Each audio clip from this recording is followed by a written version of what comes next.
everybody that works underneath you is always watching you, right? All right, and it's not one of those things of do what I say, not what I do. With parenting, it's very much so they're going to do what they see you do, Oh, right? yeah. So if they're going to see that you're active, with PTA organizations and supporting the community and stuff like that, they see that. And to your point, we were talking about business perks. That's another thing. That's 100% that they see, right? But it's the way we approach those types of things. Those are the examples that have to be set, and I think that's kind of something that we always have to keep in mind. They are always watching. Welcome to the Business of Parenting podcast. Tune in as we discuss the principles of successful parenting as a business professional. Here's your host, Jason Harris. Hey, what's going on, Podcast Nation? It is Jason Harris here, and thank you for joining me on another episode of BOP, Business of Parenting podcast, where I get to talk about anything and everything I want to talk about when it comes to parenting. Why? Because I'm not an expert, so you can't hold me accountable for anything. No, I'm just kidding. Today, I have an amazing guest with me. I have a good friend with me. I have Squire Pettis with me. Squire, what's going on, man? How you doing?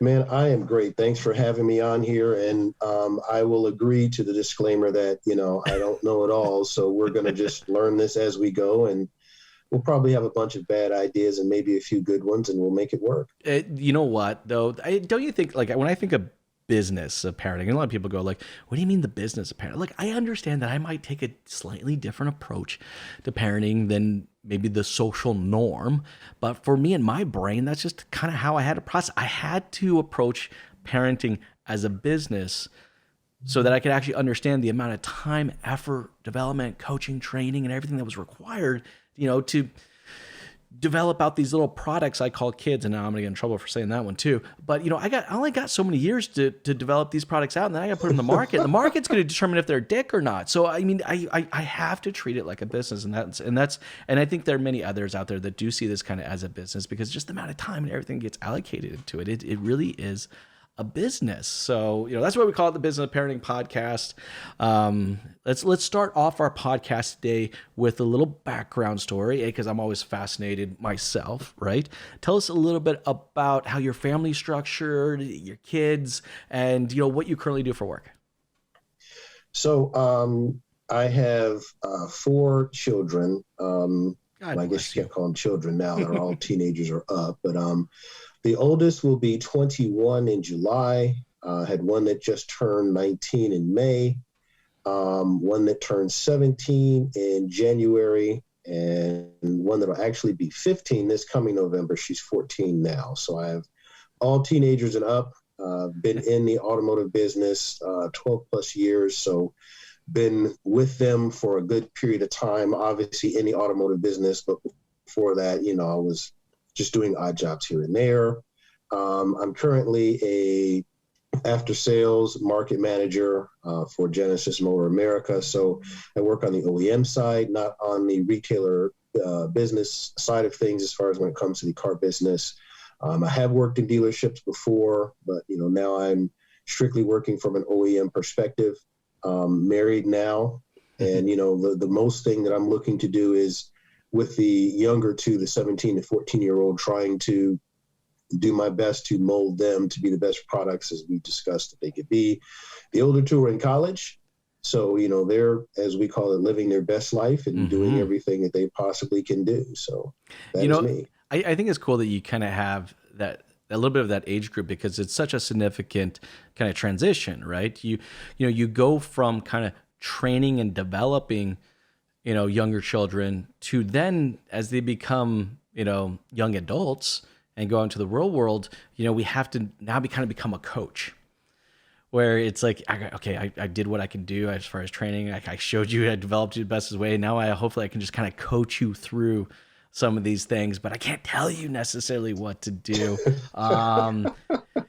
Man, I look where you are. I got my 3 right, 11, 8, and 7, and okay. I just look where you are. I know I'm heading that direction, and I'm trying to get as much of that kind of training and development in as I can, because I know there's going to become a day, where it's just that's it. All I can do is just kind of coach from there. So, man, it's cool. Very, very cool. 4 kids. Wow. That's got to be a house full. I thought we were crazy when we had 3. So 4 is absolutely awesome. Let's kick off. We have some topics. We have some cool topics, right? And I love the topics you chose, by the way, Squire. I think there's going to be some seriously fun topics.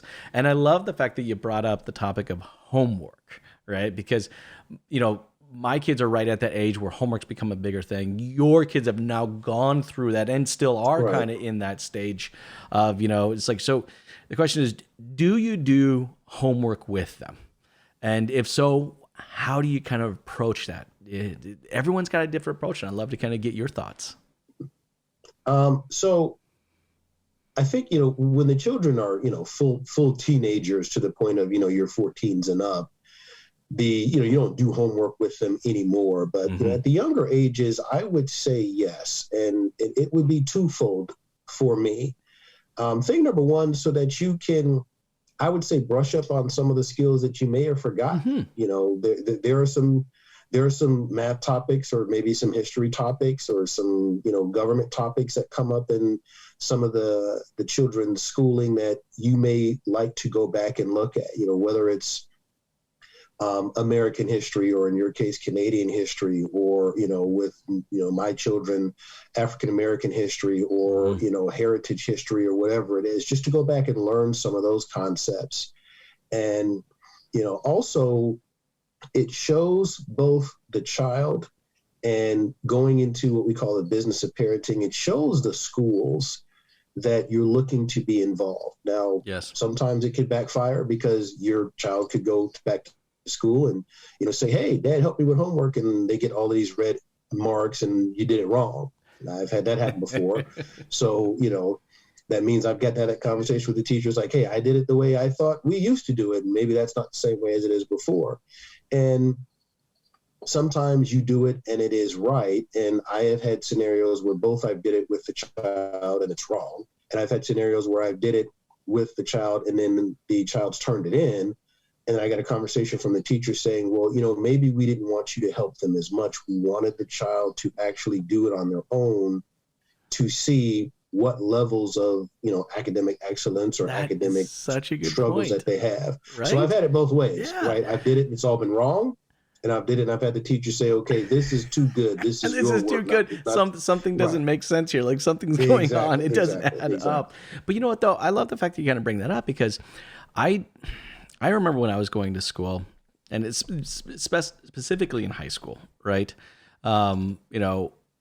It was so insanely important to get good grades. Like, you had to get good grades to get into a good college or a good university, right? You had to get those good grades. And I got to be honest with you. I mean, there were times that, that I would see parents, practically do a kid's homework for them, right?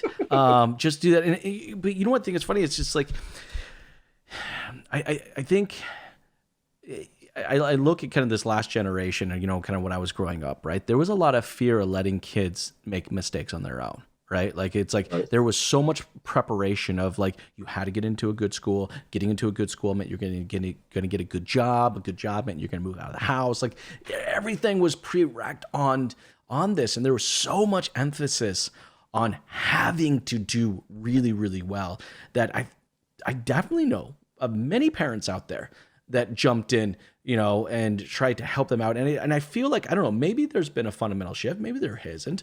Maybe it's just in my head. But, I personally would rather help in the sense of making sure that it's completed. But I want my kids to fail. Does that sound bad? I guess it does. No, it doesn't. I'm going to accept it. There we go. I'm going to work this thing out. I want my kids to fail. I want them to fail because I find that they're going to find a faster way on their own to succeed, but do you feel like homework, though, all right, because there's such a big portion of the grade that's given out there based on the homework. Do you feel like homework hinders our ability as parents to let our kids fail?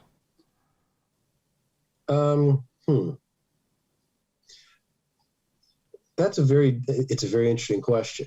And I guess there's a difference between the concept of doing the homework for the child, yes, and doing the homework with the child. There we go. I like that.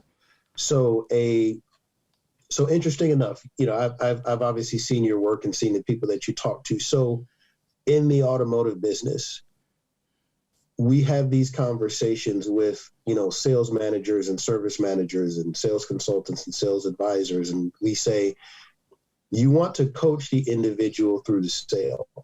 You want to coach the individual to be able to do well, but you technically can't sell the product for them. So when you're working on the homework or you're working on the assignment with your child, there's a difference in doing it for your child. So when you're working on the assignment with the child, there's a question and answer period where you go through with your coachee or your trainee and you say, hey, here's the problem. What did you think we should do? Show me how you solved this. And if they solve it correctly, you say, okay, that's great. And then let's move on.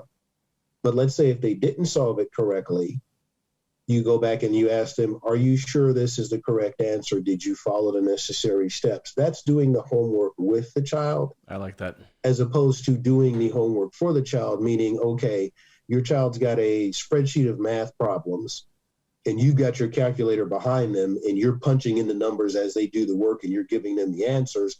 Yeah, that's definitely a scenario where you're just saying, okay, I'm going to help you get this A because it looks good on our resume, meaning your resume as a child and me as a parent. But if you help the child with the homework, meaning what is the thought process as to going into doing whatever it is, yes, then you're teaching the child how to learn. And that's a fine line that sometimes you have to discuss in going back to your concept of being in a business, right? I mean, are we in business to learn how to help the client and be better at gain market share, or are we just in business to make money? 100%. If we're in business to make money, then I'll do whatever is necessary to make sure that the bottom line number is whatever we want it to be. And that's a great point, right? Because am I in the business of just getting these kids out the door, so therefore I need to just check off the proverbial boxes so that they're successful, or am I in the business of actually developing out this person as an individual, right? As business owners and also as just parents, there's a lot of expectations on us. But you're 100% right.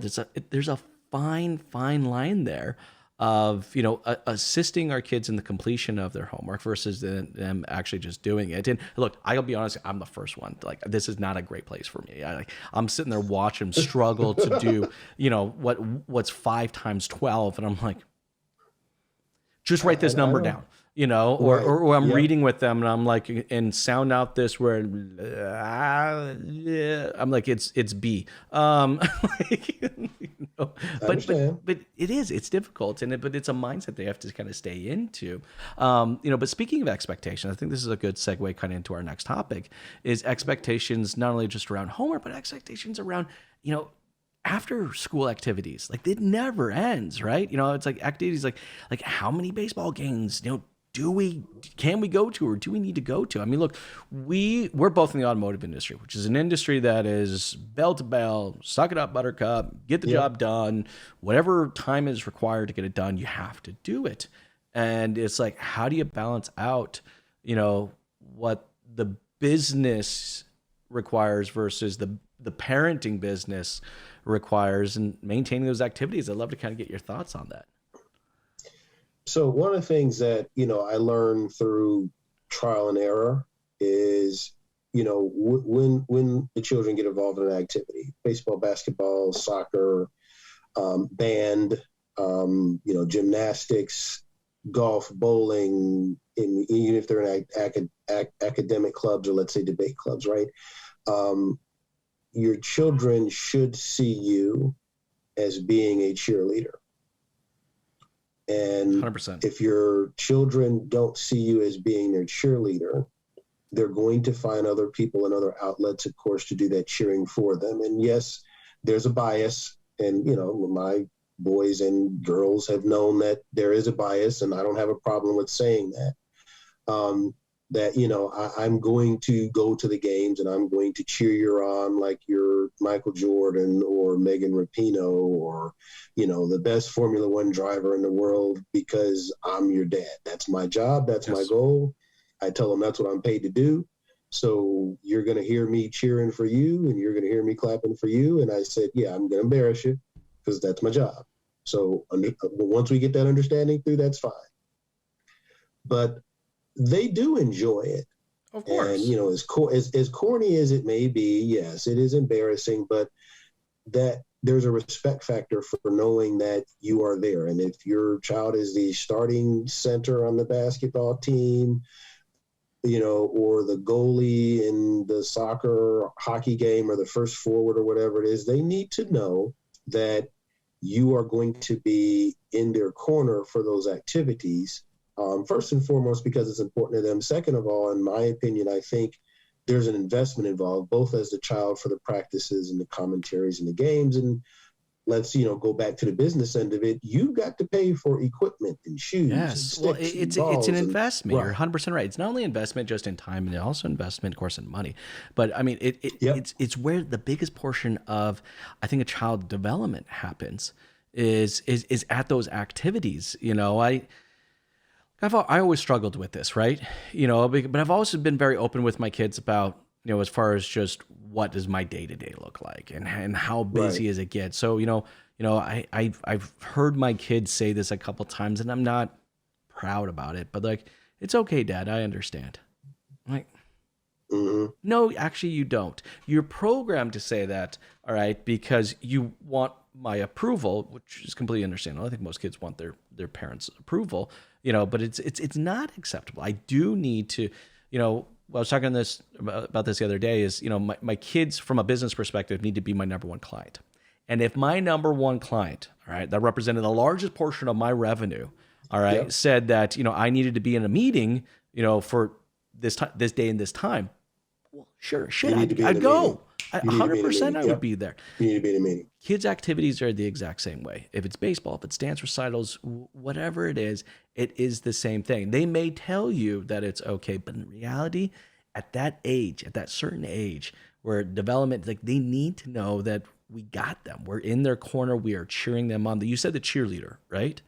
Like how important it is from a development perspective that our kids have a solid cheerleader. And we see this in business as well, right? We think of like young salespeople that are just getting into the business, all right?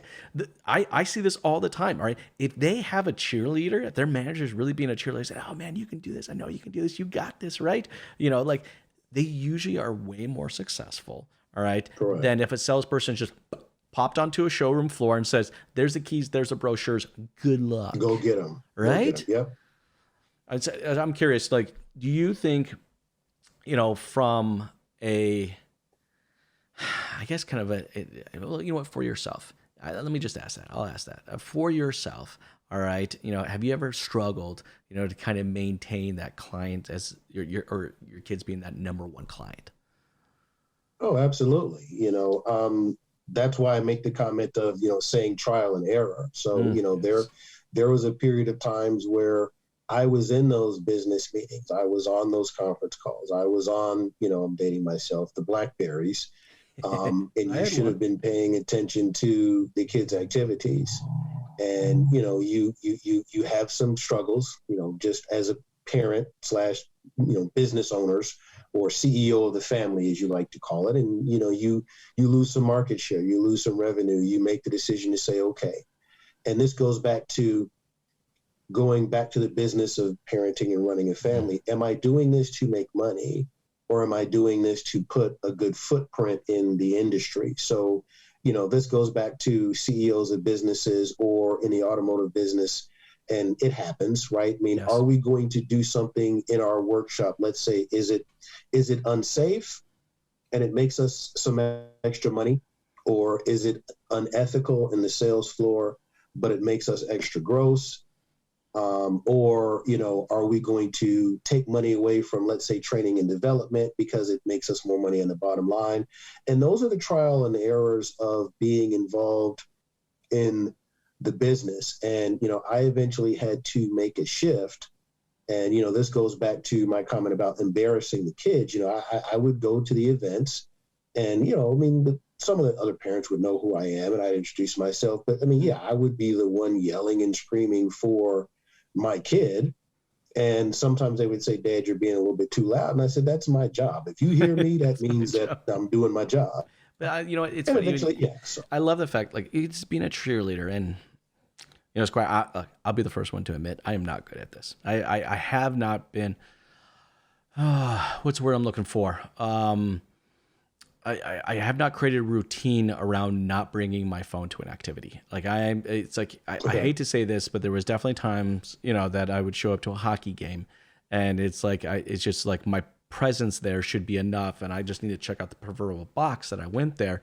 But I would spend, you know, 60% of my time, you know, on my phone, you know, responding to text messages or emails and so on and so forth. I think it's one thing to show up to an activity, and you mentioned this, and I just wanted to highlight this. Is that it's not just enough to show up to the activity. You gotta be intentful. You gotta be a part of that activity. And I love the fact you're bringing this up, man, because this is definitely not a place that I've been overly great with. So one of the things that, and interesting enough, you know, my wife and I were just, you know, discussing it before I came on the podcast, and you know, one of the things that, you know, she is let me know, and I asked her opinion because obviously she's looking at it from the outside in. Mm-hmm. And, you know, I will tell you this, you know, which is a struggle for me. And, you know, one of the things that she discusses is to have a cutoff time. And I know I'm not great at that at all.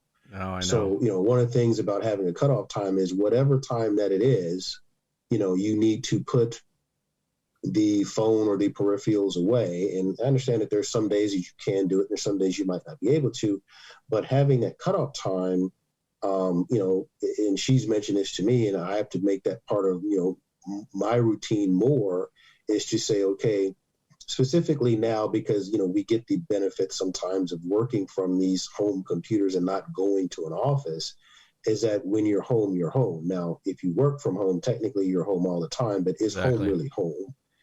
So that is something that I think that, you know, we can all get better at, specifically when we have this access to information superhighway where you're only a click away from getting something or doing something. And there's an app for this, and there's a process for this, and you can do this here, and you can do that there. So, you know, comparing it to, let's say, 20 or so years ago, where you had to physically go someplace you're right, man. to do the work, whereas now, as long as, you know, as the interwebs are available, you can still work. Having a cutoff time is something that I think, you know, we all can get better at, you know, as leaders of our families and trying to become better. Look, it's all about being intentional, right? You know, you mentioned something as well, you're kind of talking, right? And I was listening, and, you know, one of the other topics we want to talk today was about the cool dad, right? And yep. I'm just thinking to myself, you know, like, you know, this was something that, you know, I think my parents were good at. They would come to my activities. Not only would they participate in the activities, but, you know, they're the ones that would bring the cooler of Gatorade. And, you know, they would be the ones that brought all of the orange slices. And, you know, they would be the ones that brought the, you know, the hey, you guys won, and here's a stick-on tattoo to say you're a winner. Like, but they became known as the cool parents. And I'm thinking, like, gosh, man, not only do I have to show up to these activities, I got to help develop them, but I also now need to be the cool person. And maybe you see this even more so in maybe like PTA meetings and stuff like that, and having to be part of memberships and multiple things that your kids are in.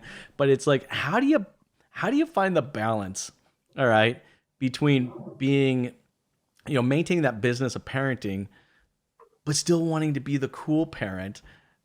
This is the rabbit hole I want to go down, but I'd love to kind of get your thoughts on this. How do we maintain that balance?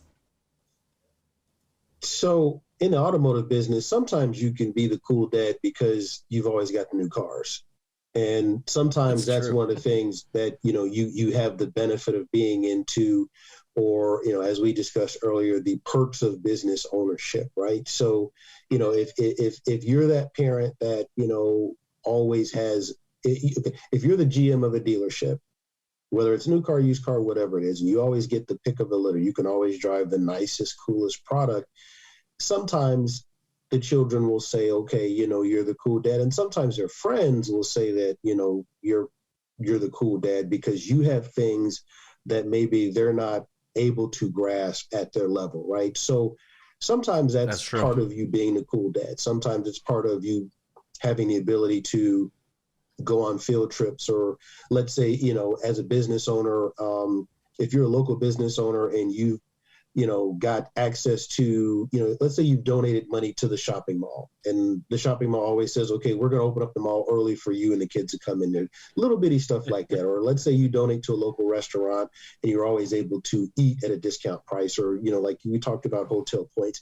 Those are things that are going to make you the cool dad because of the perks or ownership. That's true. But I think also it goes into, let's say, also letting the children know that that's not all of who you are.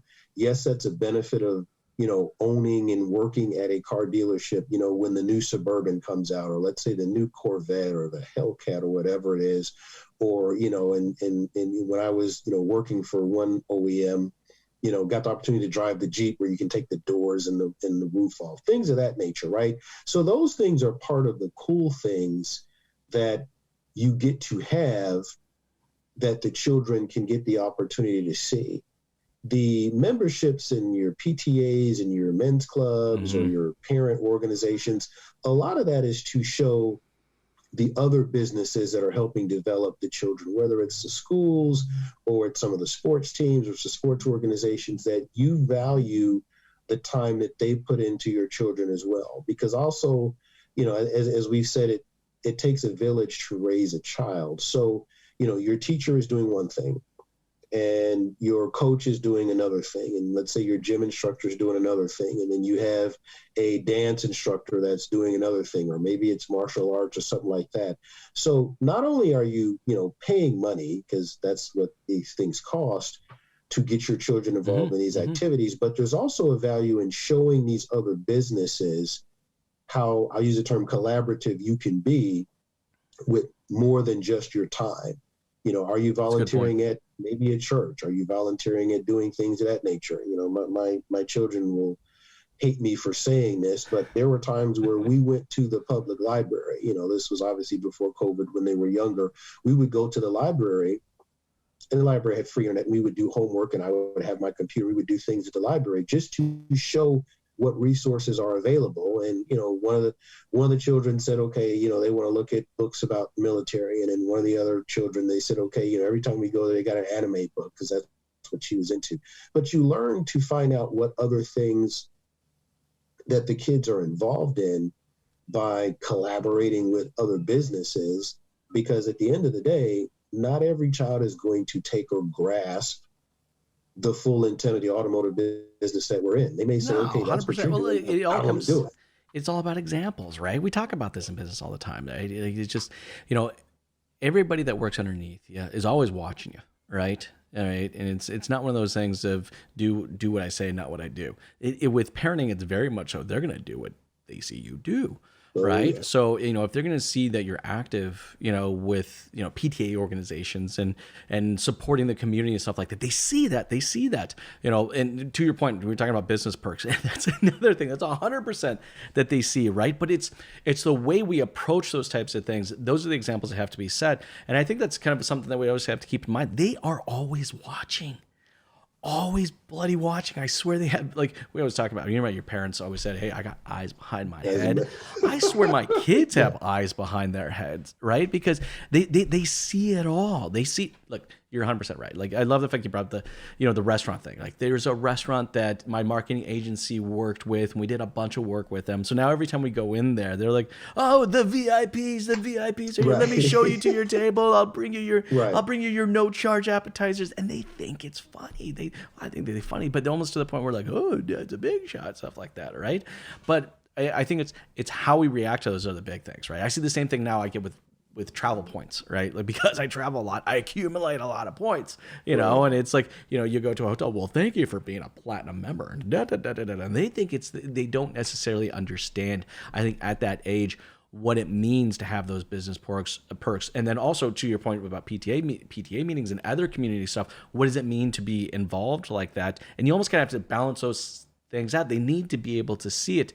It's like, if they don't see it and you don't talk about it, then it's like, why are you involved in PTA? If you don't tell them why you're involved with it and what your goal is, they're not going to know. All right. If they see you go to a business and they're treating you differently and they move you to a different seat or something like that, or whatever the hell it is, like if we don't have those conversations with it, they're left to their own to try to figure that one out.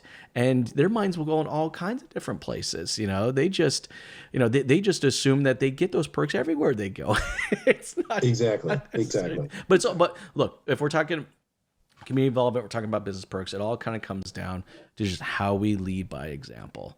All right. And open conversation. Look at Squire. I know we're getting towards the tail end of our conversation today, and I'm confident we could probably go for another 30 plus minutes. But man, before I let you go, we've touched on some amazing topics today. And for anybody out there that's watching and listening that would like to connect with you and to maybe just follow along with your journey as well, what's the best way to do so? I'm on LinkedIn. So that's the easiest way to find me. I'm not the largest social media guru. So most of the ways that I connect with people, professionally is through LinkedIn. So, my profile's there. Just if you just type my name, that's there. And that's pretty much it. So, I don't do all of the media platforms or anything like that. I don't have my own video channel or anything like that. I get my best opportunities to do the video channels when I talk to individuals like you, and we just talk about just normal stuff. Anything and everything, man. Anything and everything. Well, Squire, thank you, man, so much for taking the time to jam with me today. This has been a lot of fun. You have yourself an amazing day. You too, brother. Appreciate you. We'll talk again. Thanks for tuning in to the Business of Parenting podcast with your host, Jason Harris. Don't want to miss new content? Be sure to check out the full podcast library at strategywithjason.com to stay in the know. Remember to like, comment, and subscribe. Happy podcasting.